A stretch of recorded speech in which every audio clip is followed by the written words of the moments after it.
This episode is brought to you by Progressive Insurance. Fiscally responsible, financial geniuses, monetary magicians. These are things people say about drivers who switch their car insurance to Progressive and save hundreds. Because Progressive offers discounts for paying in full, owning a home, and more. Plus, you can count on their great customer service to help you when you need it, so your dollar goes a long way. Visit Progressive.com to see if you could save on car insurance. Progressive Casualty Insurance Company and Affiliates. Potential savings will vary. Not available in all states or situations.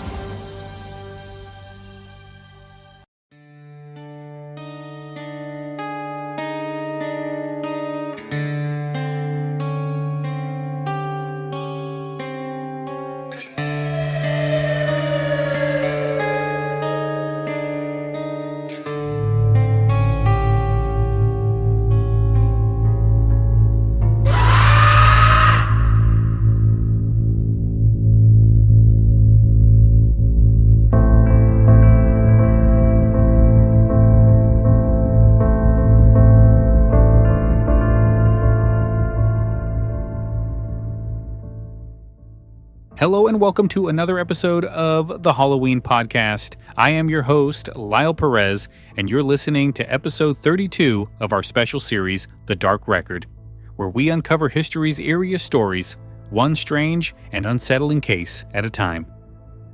Few objects have carried as much beauty, or as much fear, as the Hope Diamond. For centuries, this rare blue gem has dazzled kings, collectors, and scientists alike. But alongside its brilliance is a legend of misfortune.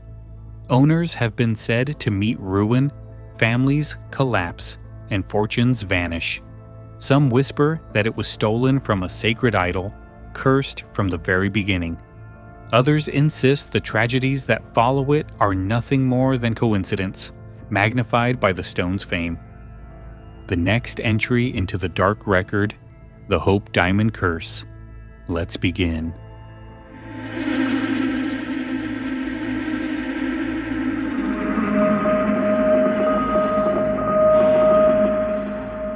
The story of the Hope Diamond begins not in a glittering palace or museum, but in the hot earth of India's Golconda region.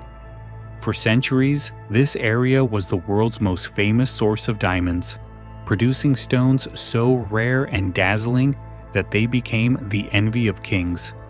Among the gems mined there in the 17th century was one unlike anything Europe had ever seen, an enormous blue diamond weighing more than 100 carats. The man who carried it out of India was Jean-Baptiste Tavernier, a French gem merchant who made his fortune traveling across Asia and the Middle East. Tavernier's accounts describe his dealings with rulers, merchants, and temples, though the exact story of how he acquired the diamond has long been debated.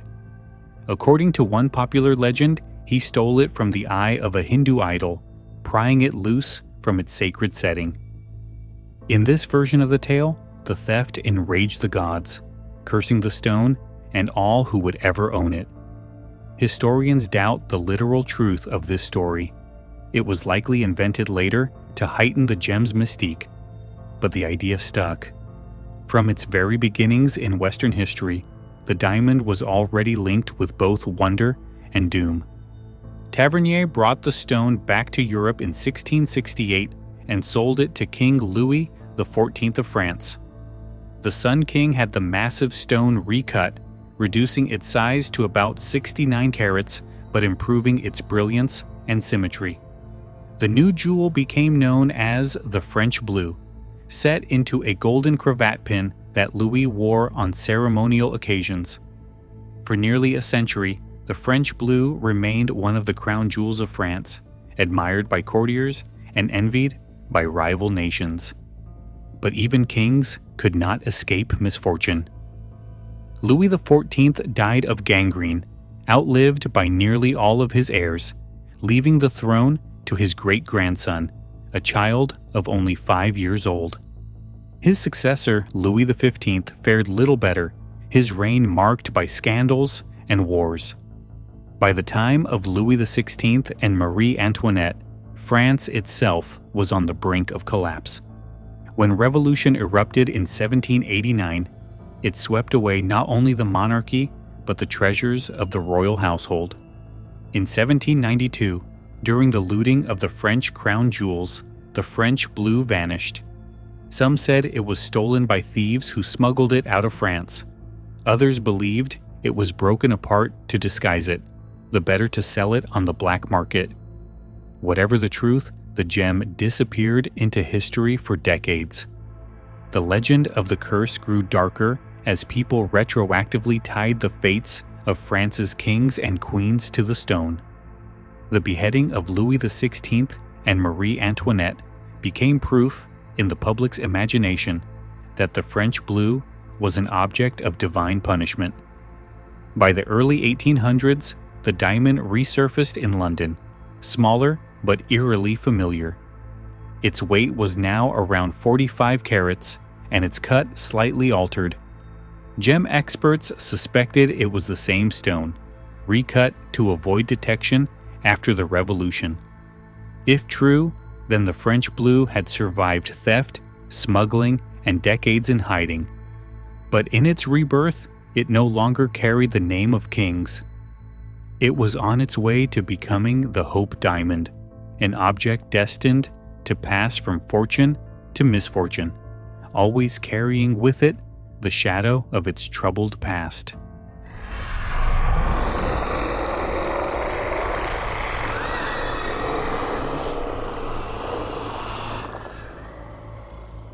By the early 1800s, a large blue diamond appeared in London. Cut down to about 45 carats, it was smaller than the 69-carat French blue stolen during the Revolution, but its deep sapphire glow and rare brilliance drew immediate attention. Many gem historians now believe the stone was the French blue itself, deliberately recut to disguise its identity after the theft of the French crown jewels in 1792. If true, it meant that the diamond had passed silently through years of upheaval, vanishing into the shadows before re-emerging in England under a new guise. It was acquired by Henry Philip Hope, a wealthy London banker and avid collector of gems. Hope came from one of Europe's most prominent banking families, and his love of precious stones bordered on obsession. He amassed one of the greatest private collections of his age, cataloging and displaying them with the pride of a man who measured his legacy in carats and facets. Among them, the great blue diamond quickly became the centerpiece. It was set in a simple mount, not in a royal crown or a jeweled ornament, but as an object to be studied, admired, and guarded. From this family, the gem inherited the name that would endure, the Hope Diamond. After Henry's death in 1839, the diamond remained with the Hope family, passed from one generation to the next. But while the stone glittered in its cases, the family's fortunes began to dim. Maintaining the lavish Hope estates proved costly, and younger heirs lacked the financial discipline of their predecessor. Over the decades, money troubles mounted, until finally, by the early 20th century, the family could no longer afford to hold on to their crown jewel. In 1901, after more than 60 years in the Hope collection, the diamond was sold to cover debts. To the public, it seemed almost poetic. A family once synonymous with wealth and prominence reduced to pawning off their most treasured possession. For those inclined to believe in the curse, the sale was more than financial mismanagement. It was the first sign that the Hope Diamond carried ruin to whoever dared to keep it. From there, the stone passed into the hands of dealers and jewelers, circulating quietly among Europe's elite. In 1902, Simon Frankel, a London gem merchant, brought the diamond across the Atlantic to New York, hoping to find an American buyer. By this time, industrialists and heiresses in the United States were eager to rival the old aristocracies of Europe, and owning a gem of such provenance was a mark of status and power. The Hope Diamond represented more than beauty. It represented a lineage of kings, revolution, and mystery. But it was Pierre Cartier, the master jeweler of Paris, who recognized the diamond's true potential.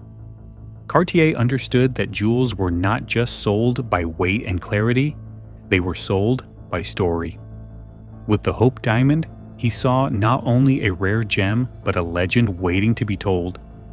By weaving together tales of its cursed past, of stolen idols, royal downfall, and family ruin, Cartier transformed the Hope Diamond from a piece of jewelry into an object of myth. What had once been admired as a scientific curiosity or a symbol of wealth was now marketed as a talisman of danger. From this point forward, the Hope Diamond would no longer be seen only as a gem. It was a story, and anyone who wore it was stepping into that story, for better or worse.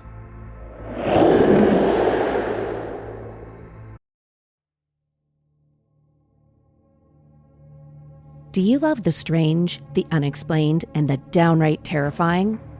Horrifying History takes you on a chilling journey into the dark corners of the past, where history and horror collide. From haunted places and ghostly legends to unsolved mysteries and terrifyingly true stories, you will uncover the twisted facts that history books leave out. Who were the real monsters behind infamous legends? What dark secrets lie buried in the pages of history? Every episode, we reveal the eerie truths that will send shivers down your spine. Are you brave enough to face the darkness? Horrifying History, available now wherever you listen to your podcasts. But don't wait for too long. The past might just come looking for you. Listen if you dare.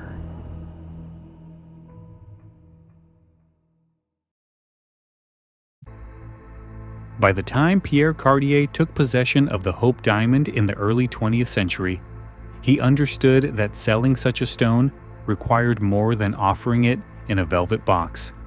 It required drama. Cartier was a jeweler, yes, but he was also a master storyteller. To make the diamond irresistible, he needed to weave a legend that would make it more than a gem. It would have to be an experience, a temptation wrapped in myth.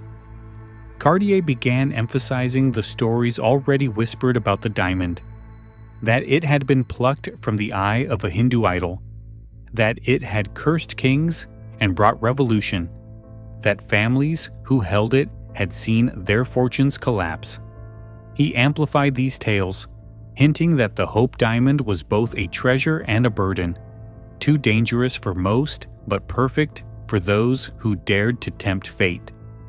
To Cartier, this darkness was not a drawback, it was a selling point. His target was Evelyn Walsh McLean, a Washington, D.C. socialite and heiress to a vast mining fortune.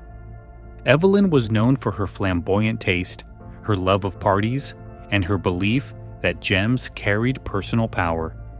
To her, jewels were not just decorations, they were talismans, companions in her extravagant life.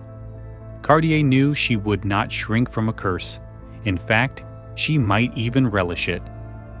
The initial sale was not easy. Evelyn and her husband, Ned McLean, hesitated, balking at the price and wary of the stone's reputation. But Cartier pressed his case, spinning the stories of the diamond's history, leaning into its mystique.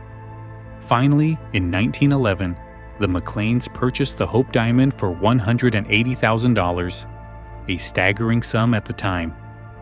From that moment, the diamond would be tied to Evelyn Walsh McLean, and its legend would deepen. Evelyn wore the Hope Diamond constantly. It was mounted in a pendant surrounded by smaller white diamonds, often draped around her neck at glittering Washington events. She seemed to embrace the whispers of a curse, treating the stone as a personal charm. In one instance, she even took the diamond to church to have it blessed, as if daring fate to prove its power. Another story claimed that lightning struck nearby as she wore it, an omen that only reinforced the gem's sinister reputation. But alongside the glamour came tragedy. Evelyn's young son was struck by a car and killed at the age of 9. Years later, her daughter died of an overdose. Her husband, Ned, suffered from alcoholism and mental illness, eventually dying in an asylum.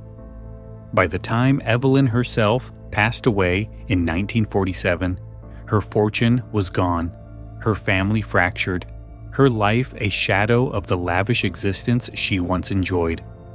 To those who believed in the curse, the pattern was unmistakable. The diamond had once again destroyed those who possessed it. Whether or not the tragedies were linked to the gem, Cartier's gamble had paid off. The Hope diamond was now inseparable from its reputation. In Evelyn Walsh McLean's hands, it was not only one of the world's most beautiful jewels, it had become a living symbol of wealth, misfortune, and the uneasy marriage of glamour and doom.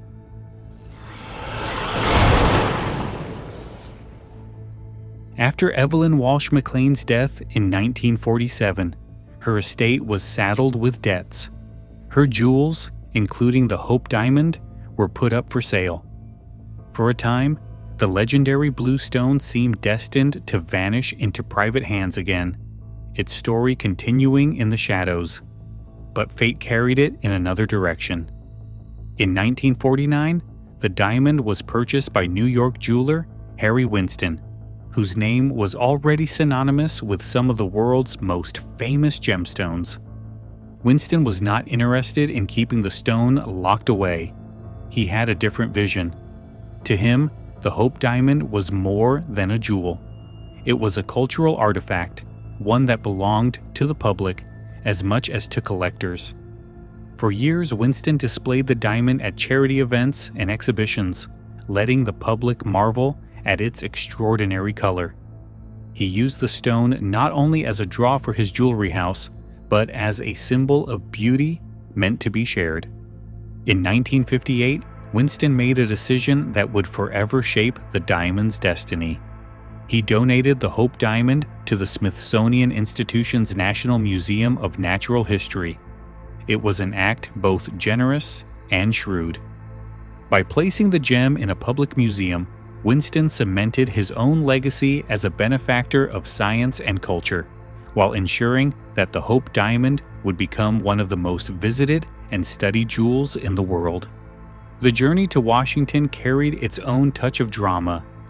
Winston chose to send the diamond through ordinary U.S. mail, wrapped in brown paper and insured for $1 million. The story made headlines, one of the world's most valuable jewels traveling like any other package. When it arrived safely at the Smithsonian, the Hope diamond's new chapter began. Scientists were fascinated by the stone's unusual properties. Unlike most diamonds, the Hope glowed a fiery red after exposure to ultraviolet light, a phenomenon called phosphorescence. The effect lasted for several seconds, as though the gem itself were alive, holding on to the light before releasing it in a crimson pulse. Some said it was proof of the curse, the diamond bleeding in the dark. To scientists, it was evidence of trace amounts of boron in its crystal structure, a rare feature that set the stone apart from nearly every other diamond on Earth. Further research confirmed what many had suspected for years. The Hope diamond and the lost French blue were one and the same.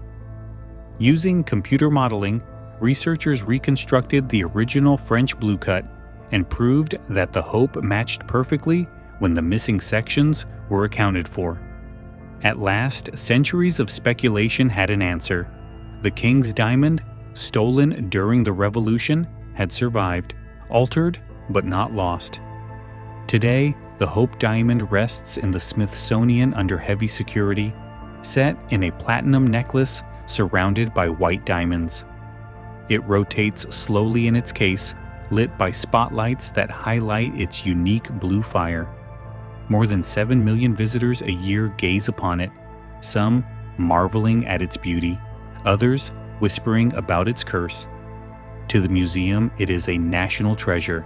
To the public, it remains a mystery, an object that seems to bridge the gap between science and superstition. The Hope Diamond's place in the Smithsonian has not silenced its legend. If anything, the stone's public display has given new life to the stories that have clung to it for centuries. Visitors come not only to admire its rare blue fire, but also to whisper about the curse, pointing to the long list of supposed victims who carried the gem before it arrived in Washington. The roll call of tragedy is often repeated. King Louis XIV, who owned the French blue, died painfully of gangrene and outlived nearly all his heirs. His descendant Louis XVI and Marie Antoinette lost their heads to the guillotine. Henry Philip Hope's family, who gave the diamond its name, watched their fortune dwindle until they were forced to sell their prized possession. Simon Frankel, the dealer who first brought the diamond to America, was said to have gone bankrupt. Evelyn Walsh McLean, who wore the Hope proudly at Washington Society galas, endured the deaths of her children, the madness of her husband, and the collapse of her wealth. To believers, the pattern is unmistakable. The diamond brings ruin to whoever claims it. But skeptics have always offered a different perspective. Many of the so-called victims were already entangled in struggles that had nothing to do with the stone. Louis XVI and Marie Antoinette fell not to a curse, but to revolution. The Hope family's decline can be explained by generations of overspending. Simon Frankel's ruin may have been more rumor than fact. Even the tragedies of Evelyn McLean's family, heartbreaking as they were, mirrored the misfortunes that could be found in many wealthy households of the era, amplified by gossip and newspaper sensationalism. The curse itself owes much to marketing. Pierre Cartier deliberately leaned on tales of misfortune to entice Evelyn McLean, spinning the diamond's history into a story that made it irresistible. Newspapers amplified those tales, eager to blend glamour with superstition. Over time, coincidence became cause, and tragedy became proof. By the mid-20th century, the Hope Diamond was not just a gem. It was a headline, a ghost story, wrapped in platinum and light. Science has added its own layer of truth. The red phosphorescent glow that once seemed like blood or fire is now understood as the effect of boron atoms in the diamond's crystal lattice. Its deep blue color, among the rarest in the world, comes from the same trace elements. Far from supernatural, the diamond's beauty is the product of chemistry and geology. Yet even as scientists explain the mystery, the legend persists. The Hope Diamond today is both marvel and myth. To curators, it is an unparalleled example of nature's artistry, a geological rarity that tells us about Earth's deep past. To the millions who visit each year, it is also something more, a relic of power, a talisman of fate. People still lean close to the glass and wonder, is it only coincidence that misfortune followed so many of its owners? Or is there truly something dangerous locked inside that fiery blue heart?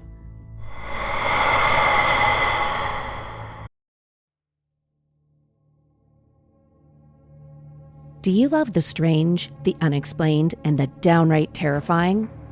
Horrifying History takes you on a chilling journey into the dark corners of the past, where history and horror collide.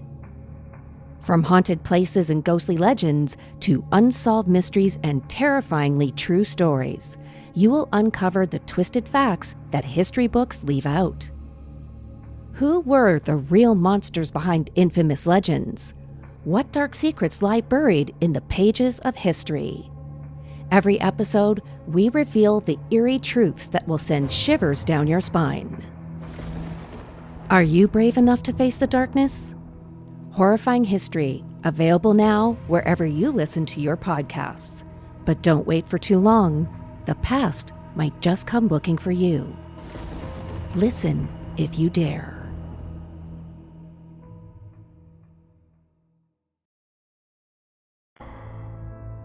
When I think about the Hope Diamond, what strikes me most is not just the jewel itself, but the stories we've built around it.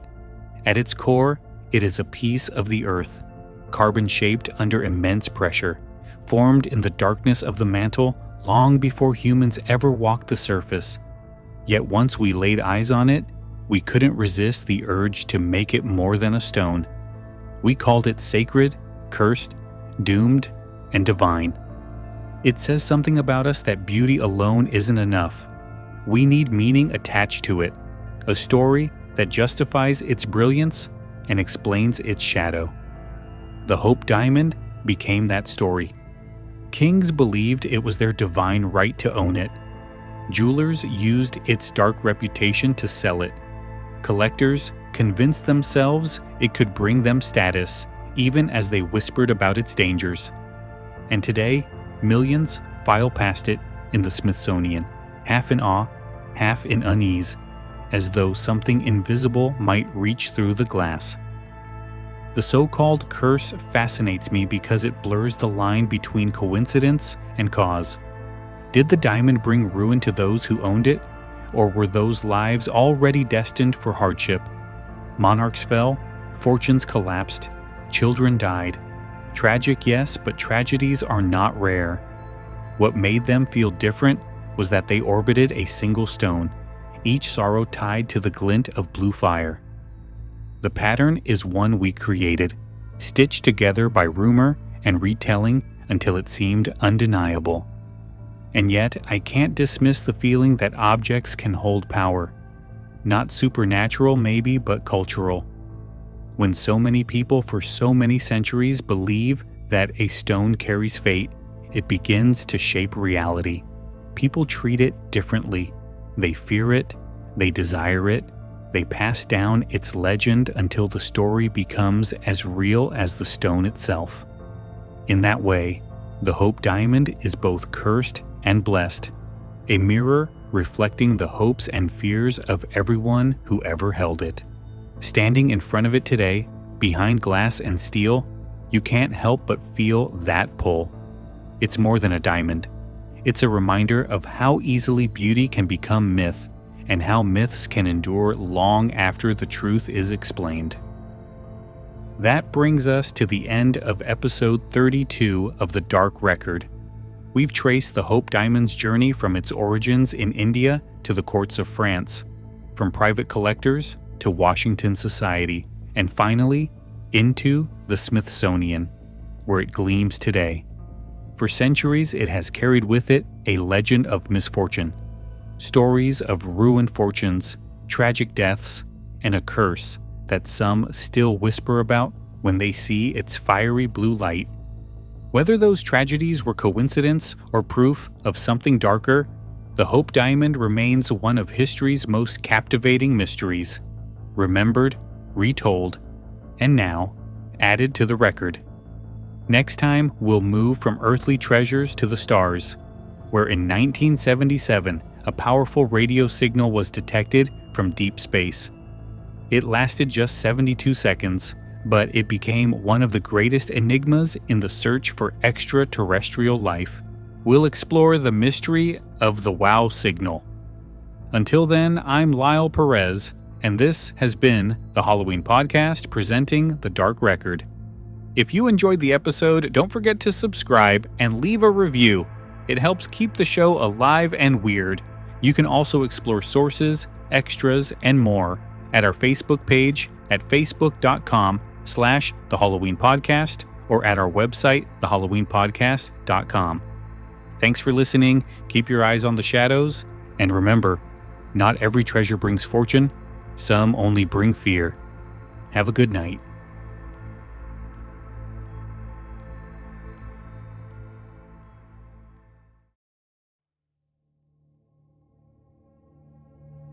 Do you love the strange, the unexplained, and the downright terrifying?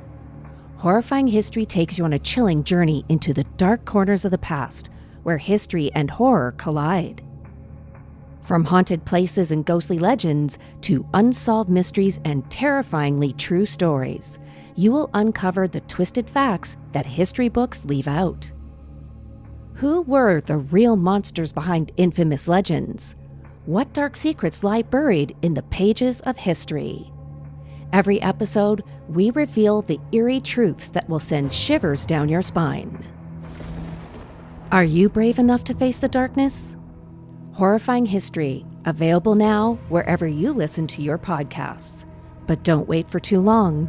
The past might just come looking for you.